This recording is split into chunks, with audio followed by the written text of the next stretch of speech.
I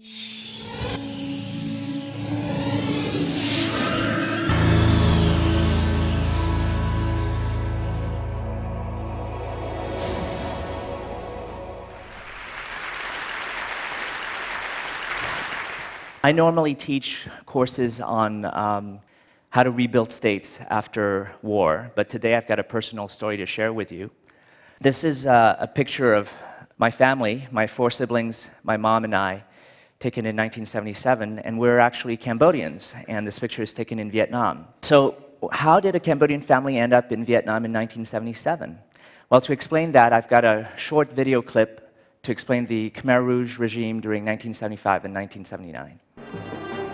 April 17th, 1975.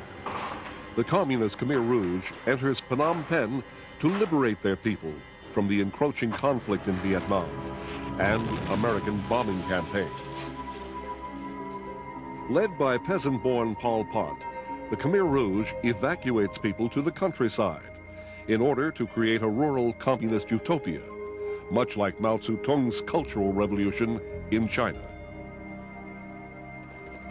The Khmer Rouge closes the doors to the outside world, but after 4 years, the grim truth seeps out.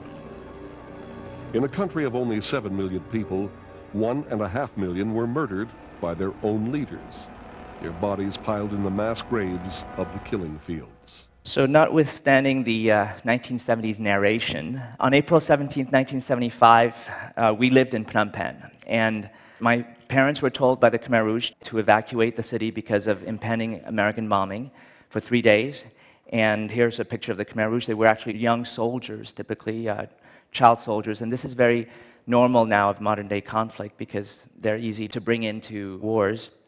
The reason that they gave about American bombing wasn't all that far off. I mean, from 1965 to 1973, there were more munitions that fell in Cambodia than in all of World War II Japan, including the 2 nuclear bombs of August 1945. The Khmer Rouge didn't believe in money, so the equivalent of the Federal Reserve Bank in Cambodia was bombed, but not just that, they actually banned money. I think it's the only precedent in which money has ever been stopped from being used, and we know money is the root of all evil, but it didn't actually stop evil from happening in Cambodia, in fact. My family was moved from Phnom Penh to Pursat province. This is a picture of what Pursat looks like. It's actually a very pretty area of Cambodia where rice growing takes place. And in fact, they were forced to work the fields. So my father and mother ended up in a sort of concentration camp, labor camp. And it was at that time that my mother got word from the commune chief that the Vietnamese were actually asking for their citizens to go back to Vietnam. And she spoke some Vietnamese as a child, having grown up with Vietnamese friends, and she decided, despite the advice of her neighbors, that she would take the chance and claim to be Vietnamese so that we could have a chance to survive. Because at this point, they're forcing everybody to work, and they're giving about, in a modern-day caloric restriction diet, I guess, they're giving it porridge with a few grains of rice. And at about this time, actually, my father got very sick, and he didn't speak Vietnamese, so he died actually in January 1976, and it made it possible, in fact, for us to take on this plan.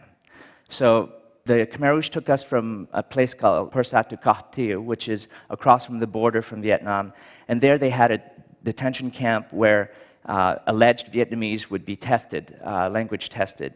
And my mother's Vietnamese was so bad that to make our story more credible, she'd given all the boys and girls new Vietnamese names, but she'd given the boys girls' names and the girls boys' names. And it wasn't until she met a Vietnamese lady who told her this and then tutored her for 2 days intensively that she was able to go into her exam.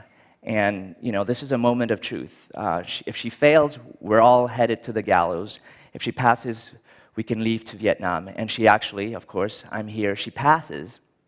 And we end up in Hang Nhu on the Vietnamese side, and then onwards to Chau Duc. And this is a picture of Hang Nhu, Vietnam today, a pretty idyllic place on the Mekong Delta. But for us, it meant freedom, and freedom from persecution from the Khmer Rouge.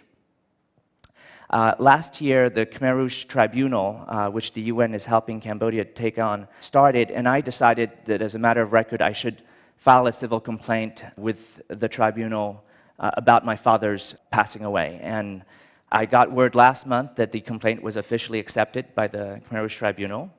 And it's, for me, a matter of justice for history and accountability for the future, because Cambodia remains a pretty lawless place at times. 5 years ago, my mother and I went back to Chao Duc, and she was able to return to a place that for her meant freedom, but also fear, because we'd just come out of Cambodia. And I'm happy, actually, today to present her. She's here today with us in the audience. And thank you, Mother.